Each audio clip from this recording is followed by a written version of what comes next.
Thank you for joining us this evening. We have a quick welcome from the city, and then we will jump into the presentation. Gracias por unirse a nosotros esta noche. Tenemos una bienvenida rápida por parte de la ciudad y pasaremos a las presentaciones. Hi there. Thank you all for joining us tonight. My name is Kelly Trevino, and I'm with the City of Fresno's Economic Development Department. The city is working with our consultant, NBS, on this Property-Based Improvement District, or PBID, feasibility study for Belmont. Over the years, we've heard from some of our property owners and businesses along the Belmont corridor that there may be a desire for increased services and improvements. So we are now embarking on this project to see if there is a cohesive desire for this to happen in the area, and if so, what that might look like. At this point, I'll hand things off to our consultant to provide more information about what a PBID is, what this PBID feasibility process will entail, and ways to stay involved and active as we move forward. Thank you again for joining us tonight. Thank you, Kelly. My name is Danielle Wood, and I'm a director with CivicMic. We are the engagement portion of NBS. We have been hired by the city to help the community work together with the city to shape your community's future. So the city of Fresno is dedicated to sharing options that are available to you to enhance the services in your community. Tonight's meeting will be shared on civicmic.com /Fresno. In addition to the meeting recording that will be there in English and Spanish, there is a survey that you can take. If you haven't already, please take the survey. It closes mid-January, and share the survey link and the video with your neighbors and business owners in your community. We will be going through the presentation this evening and answering questions and providing education on what your funding options are for these enhanced services. And if you have any questions after watching this video, please feel free to contact us through civicmic.com /Fresno. We will take all questions that we receive to the site and answer them back on the site. So your neighbors who may have the same questions as you can see the responses there. So we'll start building a frequently asked questions section of the website. So with that, we'll go ahead and move into the project funding details, which will be presented by Amanda Welker from NBS. Amanda? Thank you, Danielle, and thank you for taking the time to engage with your community members, your neighbors, the city, and us here at NBS and CivicMic to talk about the potential formation of an assessment district for the Belmont corridor in Fresno. Next slide, please. So special financing district options. At a high level, we want to just discuss real quickly the difference between a special assessment and a special tax. Special assessments describe a family of charges that are levied against a parcel of land for the proportional special benefit that is generated by the public service or improvement project that that district expects to deliver. Special assessments are approved by a protest ballot proceeding. Each property owner would receive a ballot, and that ballot is weighted by the amount of the assessment assigned to that owner's property. Of the ballots that are returned, if there is a majority of the weighted ballots that oppose the assessment, this means there's a majority protest and the assessment may not be imposed. So vice versa, if there are a majority of weighted ballots that are returned that are in favor of the assessment could move forward. A special tax, on the other hand, is a charge imposed for a specific service or improvement, and the tax is calculated via a special tax formula. And the successful establishment of a special tax requires an approval of 2/3 of registered voters voting in an election. So each voter has one vote, regardless of their weighted share of the proposed special tax levy. So today we're going to talk about the option that the city is exploring, which is a property and business improvement district. And that is a special assessment district that provides for the levy and collection of assessments on properties within a geographically defined area. Assessment revenue collected from the benefiting properties pays the costs associated with the improvements, maintenance, and activities provided to such area. The legislation that allows for the establishment of a PBID, which we'll call it throughout the rest of this presentation, is the Property and Business Improvement District Law of 1994, which is a part of the California Streets and Highways Code, which, if we mention it again in this presentation, we'll just reference that as the law. An owners association administers a PBID established under the law. The Owners Association is a private nonprofit entity that is under contract with a city to administer or implement the services and activities that are specified in the Management District Plan. The Owners Association shall make a recommendation to the City Council on how the funds and revenues derived from the levy of assessments will be spent, and on the classification of properties applicable, and on the method and basis of levying those assessments. The Owners Association shall also cause a report to be prepared and presented to Council each fiscal year, which includes the recommended amount of assessments to be levied and collected.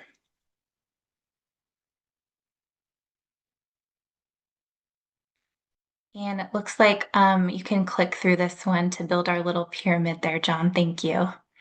So the PBID allows for certain authorized activities under the law, and some of those are listed here for you. They mean but are not limited to all of the following that benefit businesses or real property in the district, which are things like promotion of public events, furnishing of music in any public place, promotion of tourism within the district, marketing and economic development, including retail retention and recruitment, providing security, sanitation, graffiti removal, street and sidewalk cleaning, and other municipal services that supplement those that are already being provided by the city, and other services provided for the purpose of conferring a special benefit upon assessed real property or special benefits upon assessed businesses located in the district. And likewise, if you don't mind clicking through there, thank you. The authorized improvements, again, means the acquisition, construction, installation, or maintenance of any tangible property with an estimated useful life of 5 years or more.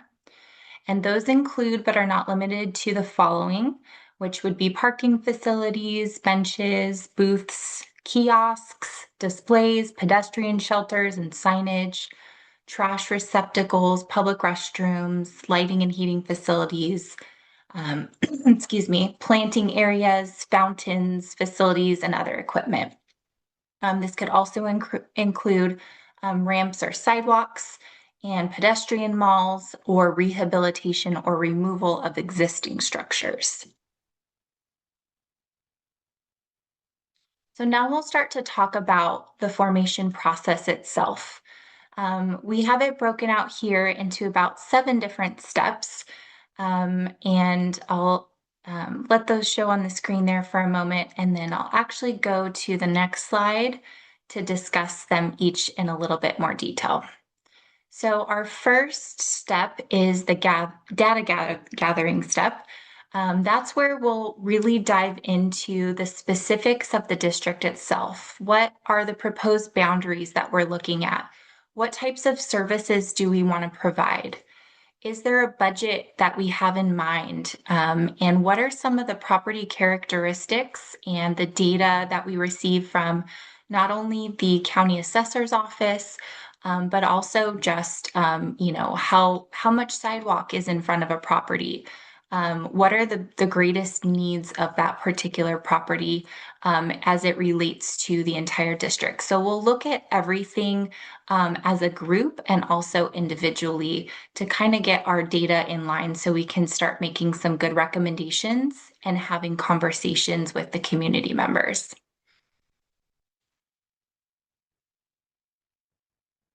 The next step in the process is identifying the special and general benefits. So this process involves us identifying the benefits that are resulting from the proposed services and making sure that we identify only those benefits that are above and beyond special for each property.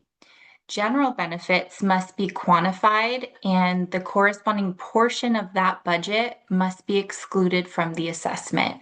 So there's many different ways that we look at that, but we basically want to ensure that we're not charging property owners for benefits that are going to be received by the public in general. Only benefits that are conferred upon your property are going to be assessed and allowed to be assessed to the property owners. The next step in the process is the management district plan and engineers report preparation. So that's really when we're going to start finalizing through conversations with, again, community members and stakeholders in the city. We're really going to start ironing out the specifics of this district by formalizing our boundary map, the lists of services and activities, the final budget, and the detailed method of assessment, which again will include that special and general benefit composition. We'll also, in the management district plan, identify the proposed rules and regulations for the district, and we'll also create a full listing of the proposed assessments by parcel.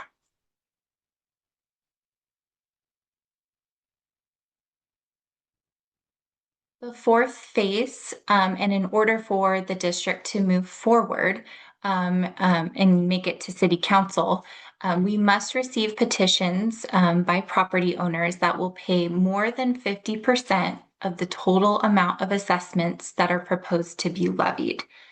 And then there's a couple things listed there that have to be included on the petition. So you'll, as a property owner, you would receive the initial total assessment amount on your petition, the map of district boundaries, and the management district plan information. And if the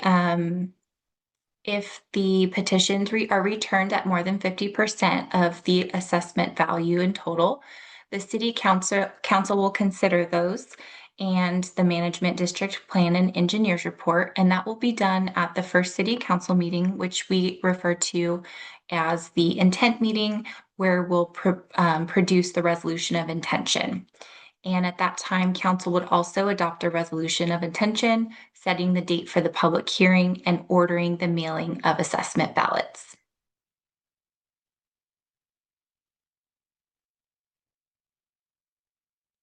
Once we have gotten to the assessment ballot phase, the ballots will be mailed at least 45 days prior to the public hearing, and all property owners proposed to be assessed will be mailed a ballot.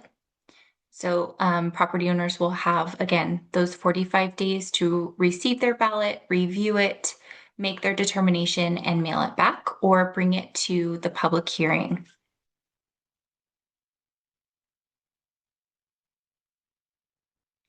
And then at the second city council meeting, we will hold the public hearing where we will tabulate the ballots that were received. There's also a time for property owners to speak on the matter and hand in their ballot at that time. And then at that time, we would also tabulate the ballots. And if more than 50% of the proposed weighted assessments on the ballots are returned in favor, the city council may adopt a resolution of formation.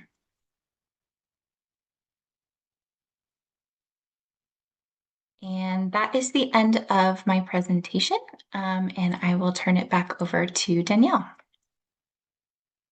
Thank you, Amanda.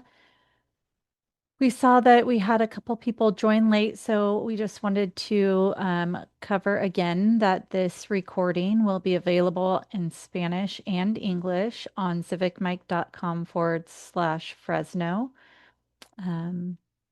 And you can find that under the Belmont Corridor PBID tab.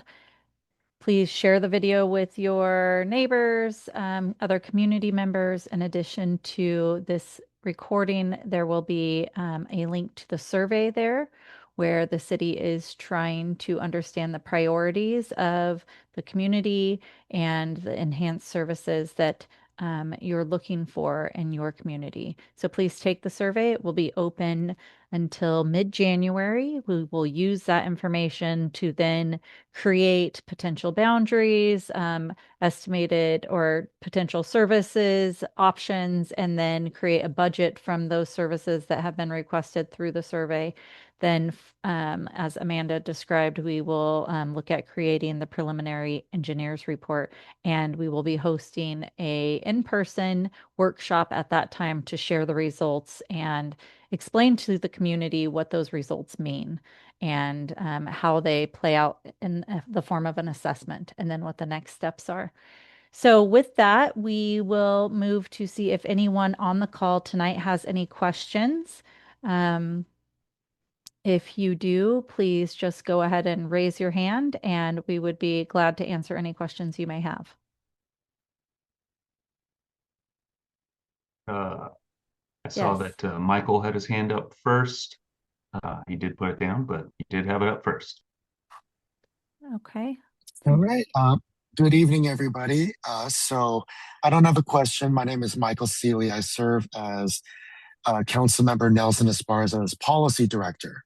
And so he was kind of pushing this, the formation of the PBID and really, the studies. So I wanted to thank everybody on behalf of the council member who showed up for coming to this meeting and helping us as the city of Fresno understand, what are the priorities and really helping us get to a place where we can make this the most effective tool for the Belmont corridor that we can.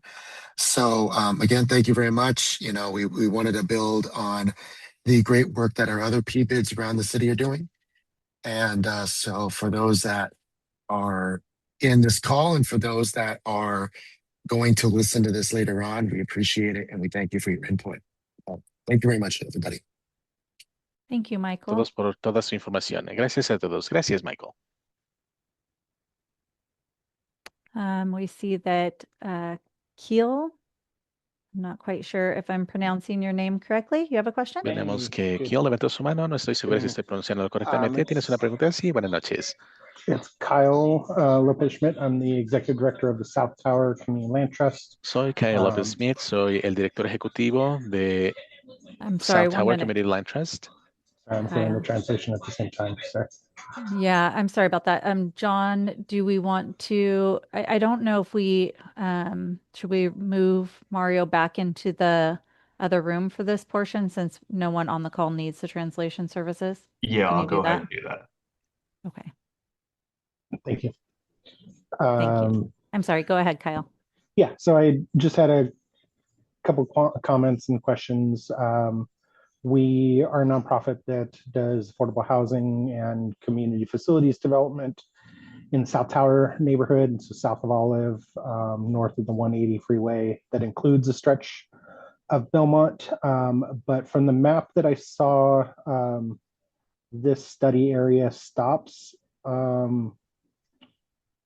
east of the 180 freeway. So I wanted to understand if that map is flexible, like if through feedback we heard a interest from our area in being included, if that would be flexible.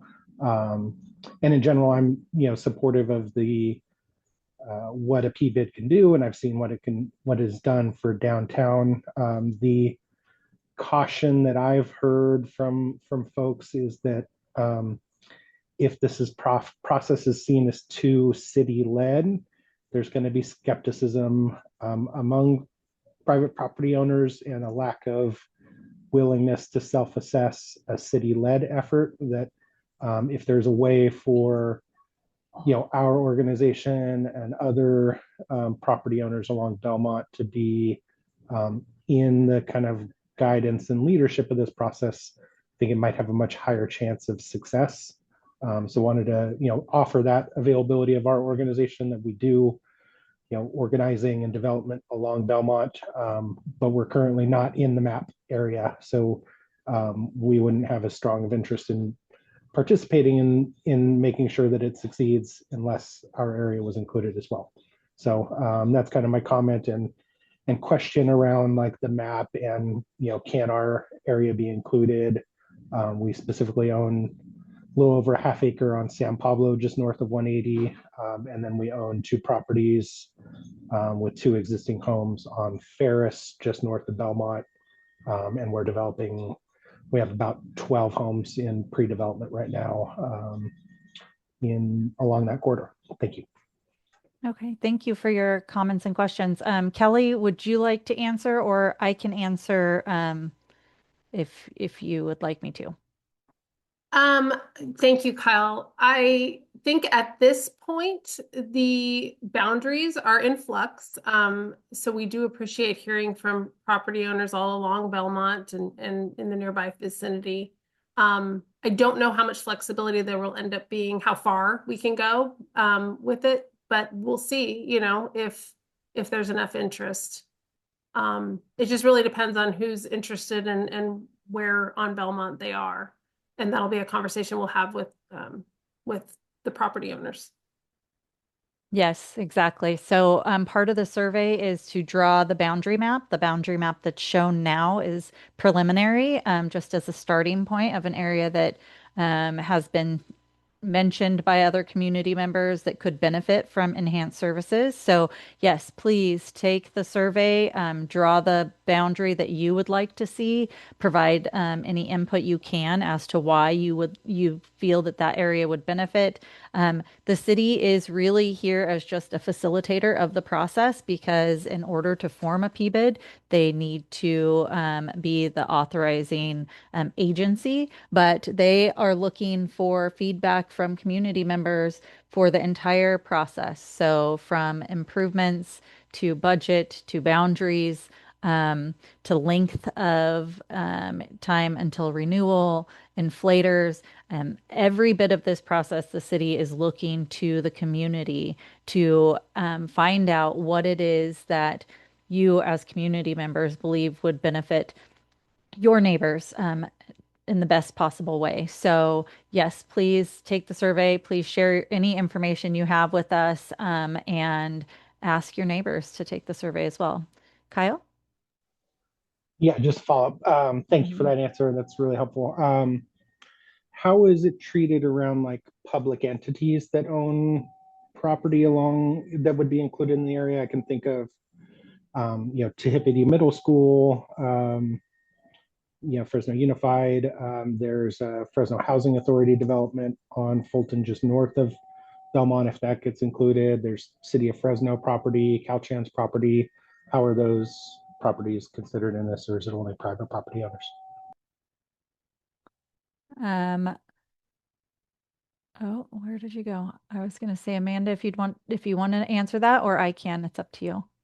I can answer a bit. Okay. So for public properties, we would not necessarily exclude them from the boundary, especially if it's a contiguous boundary. We want to make sure that, all the properties are included, that are benefiting. And if that particular property receives a special benefit, they would pay their portion. If it's determined that they do not receive benefit from the improvements for some reason, then they would be excluded. So they would still be included in the boundary. They just would potentially not have any special benefit attributed to that parcel. So it really depends on, what the activity is that that public agency is receiving, or the activity that is, for example, a Being park funded. would not necessarily have a special benefit from improvements because the park is the benefit essentially, right? So there's some variances there. Danielle, I don't know if you want to kind of expand on that.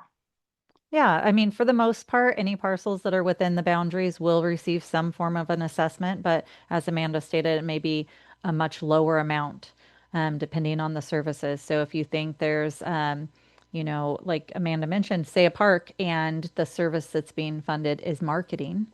So there may not be a very high benefit for a park parcel that's owned by the city for that funds marketing services. So it just really depends on the services, but each parcel will be analyzed. That's what Amanda's here for as the assessment engineer, to go through and determine the benefit received by each parcel based on the service that's being provided. So all that will be detailed out in the engineer's report. That's part of what we'll review at that first round when the initial engineer's report is released, that the entire community can see all the determinations that were made. They can see what the assessments are. And then really, the thing that most people are want to know about is how much will be assessed to their parcel. So that's all part of the process, very transparent. And we hope that, everyone involved looks through those documents and asks questions. Okay, so it looks like those are our questions for tonight. As mentioned before, civicmic.com/Fresno or Belmont, if you want to go actually directly to the Belmont corridor PBID page, you can sign up for updates. What that means is you will not receive spam, but every time we post something to the page, so if we post an update for frequently asked questions, or we post an update for a notice, you'll get an email about that. We typically, you wouldn't see more than one email a week of updates to the page, but it does let you know that we've posted new information. So you can sign up there and receive that, or you can go visit the page. We encourage you to sign up just so you have access to that. Please share the webpage with your neighbors, with your potential business owner. If you're a property owner, if you're a business owner, share it with your property owner. If you don't own the property, we'd like to hear from as many community members as possible in this beginning process, even though the approval process does not include business owners' ability to cast a ballot. And it is only specifically for property owners. That doesn't mean we don't want to hear from business owners. We're very interested in hearing feedback from the business community as well. So here's my contact information. Feel free to reach out to me directly. 1-800-676-7516. You can email me, and we are happy to answer any questions that you may have about this process. And we look forward to building this group larger over time, so we have a much bigger group participating in our open house. So thank you all for joining us this evening, and please make sure to take the survey. Thank you so much. Bye.